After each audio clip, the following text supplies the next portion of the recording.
Hello viewers, YouTube channel MSE make science easy पर आपका स्वागत है। मैं जमाल खान। आज मैं आपको जा रहा हूं बताने फिजिक्स का एक काफ़ी इम्पॉर्टेंट चैप्टर है इलेक्ट्रिक फील्ड, और उसी चैप्टर के अंतर्गत मैं आपको इलेक्ट्रिक फ्लक्स के बारे में जा रहा हूं बताने। इलेक्ट्रिक फ्लक्स क्या होता है?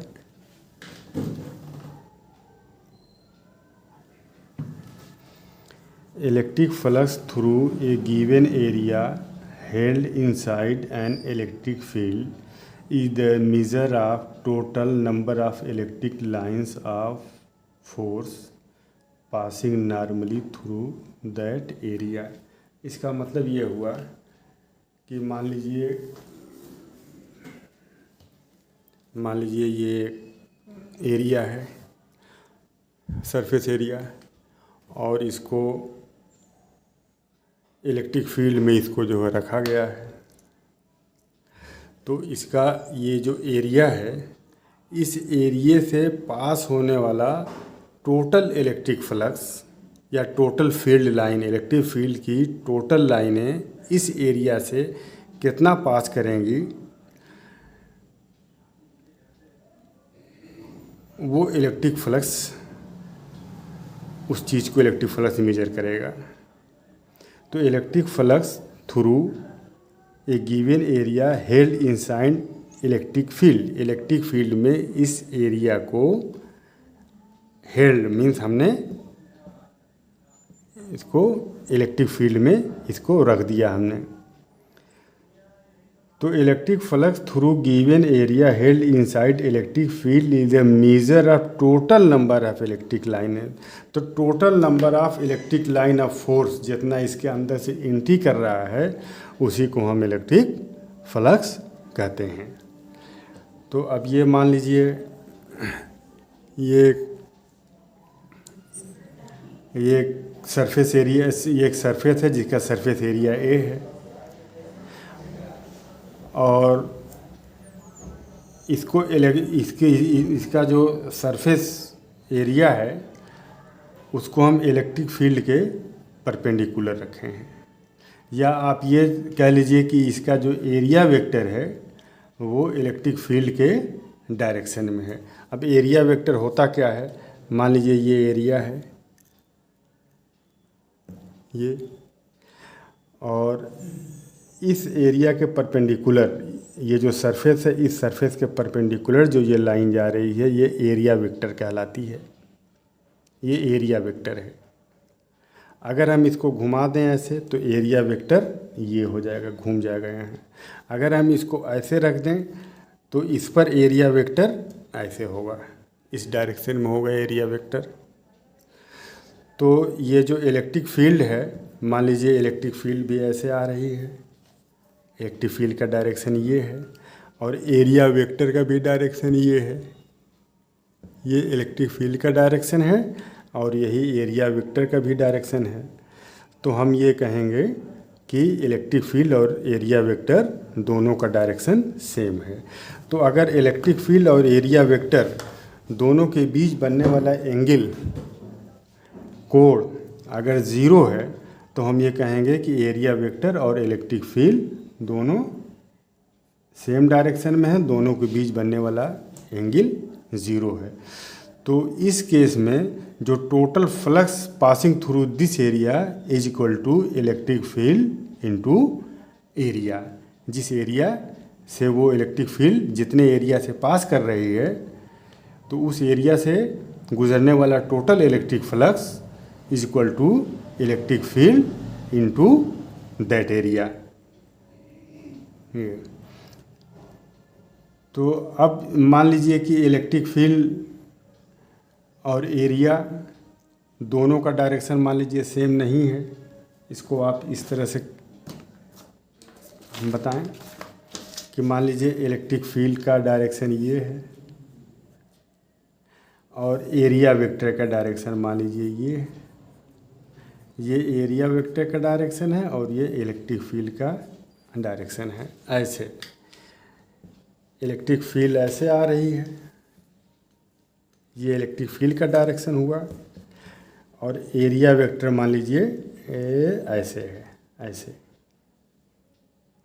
तो एरिया वेक्टर, इलेक्ट्रिक फील्ड ऐसे, और एरिया वेक्टर का डायरेक्शन ये, दोनों के बीच मान लीजिए एंगल बन रहा है थीटा, ये एंगल मान लीजिए बन रहा है थीटा।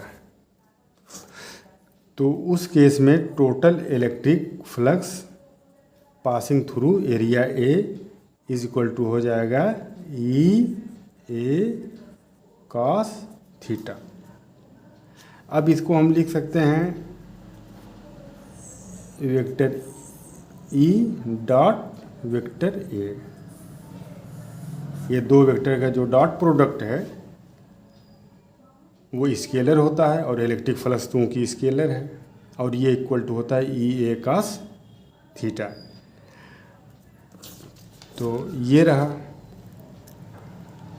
अब इसके बाद देखिए, अच्छा इसकी यूनिट क्या होगी, इलेक्ट्रिक फील्ड की यूनिट न्यूटन पर कूलम और एरिया की मीटर स्क्वायर, तो इलेक्ट्रिक फ्लक्स की जो यूनिट हो जाएगी वो न्यूटन पर कूलम मीटर स्क्वायर।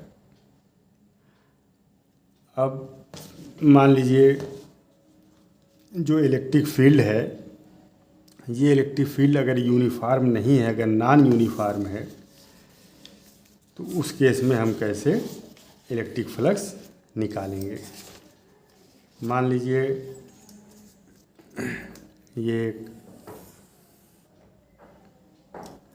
एक एरिया है, टोटल एरिया इसका ए है, और इलेक्ट्रिक फ्लक्स मान लीजिए, इलेक्ट्रिक फील्ड मान लीजिए ई है। तो ये जो स्मॉल एरिया है D A, small area d A, small area d A से पास होने वाला टोटल इलेक्ट्रिक फ्लक्स कितना होगा। मान लीजिए इसका ये एरिया वेक्टर इधर है, और इलेक्ट्रिक फील्ड मान लीजिए ऐसे है ई। अब दोनों के बीच का एंगल थीटा हुआ। तो स्मॉल एरिया डी ए से पास होने वाला electric flux d phi is equal to E dot D A, E dot D A. तो स्मॉल एरिया डी ए से पास होने वाला इलेक्ट्रिक फ्लक्स डी फाई है, तो इस पूरे एरिया से पास होने वाला इलेक्ट्रिक फ्लक्स, इसको हम इंटीग्रेट कर देंगे, close integration of E D A. तो इसका इंटीग्रेशन फाई हो जाएगा, और close integration E D A होगा, और इसकी लिमिट ये एरिया ए इसका मान लीजिए है। तो ये टोटल इलेक्ट्रिक फ्लक्स इस पूरे एरिया से पास होने वाला phi E is equal to close integration E D A.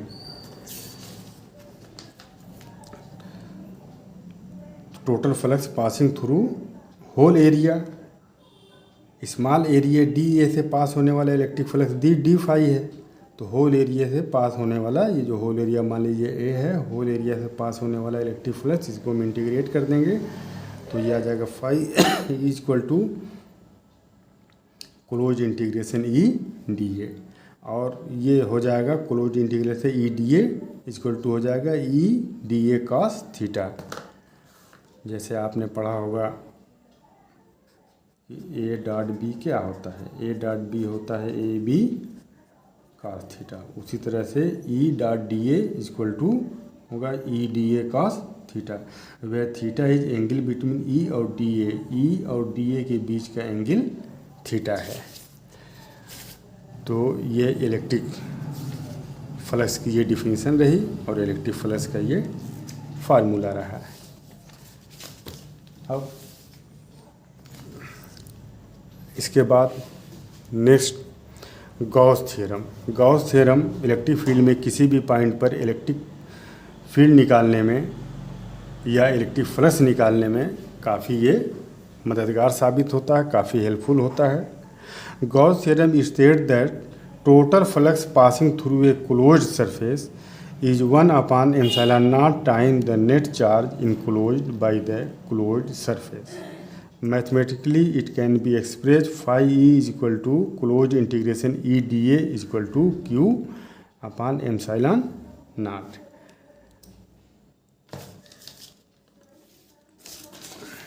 मान लीजिए ये एक क्लोज्ड एरिया है और ये जो क्लोज्ड एरिया है ये प्लस क्यू चार्ज ये इनक्लोज किए हुए हैं। तो अब इस टोटल एरिया से पास होने वाला इस टोटल एरिया से पास होने वाला जो इलेक्ट्रिक फ्लक्स है ये equal to closed integration E D A और ये इक्वल टू होगा 1 upon epsilon naught times of charge q enclosed by this surface. ये सरफेस जितना चार्ज इनक्लोज किए हुए है उस चार्ज का 1 upon epsilon naught times electric flux होगा। अब अगर ये चार्ज अगर इस सरफेस के बाहर है, अंदर कोई चार्ज नहीं है, तो charge enclosed by this surface zero हो जाएगा। क्यू की जगह हम ज़ीरो रखेंगे तो इलेक्ट्रिक फ्लक्स ज़ीरो हो जाएगा। मतलब ये हुआ कि उस जो क्लोज्ड सरफेस है उस क्लोज्ड सरफेस के अंदर चार्ज होना चाहिए। ये जो चार्ज क्यू है क्लोज्ड सरफेस के अंदर का चार्ज है। और अगर मान लीजिए ये चार्ज यहाँ पर बाहर है प्लस क्यू, तो इस क्लोज्ड सरफेस से पास होने वाला टोटल इलेक्ट्रिक फ्लक्स ज़ीरो हो जाएगा, क्योंकि इस सरफेस के अंदर ये जो क्लोज्ड सरफेस है इस क्लोज्ड सरफेस के अंदर कोई भी चार्ज इनक्लोज किए हुए नहीं है। ये इस सरफेस के बाहर चार्ज है, इसलिए Q इक्वल टू ज़ीरो हो जाएगा। तो total electric flux passing through this surface equal to zero हो जाएगा। नेक्स्ट वीडियो में हम गॉस थ्योरम को प्रूफ करेंगे।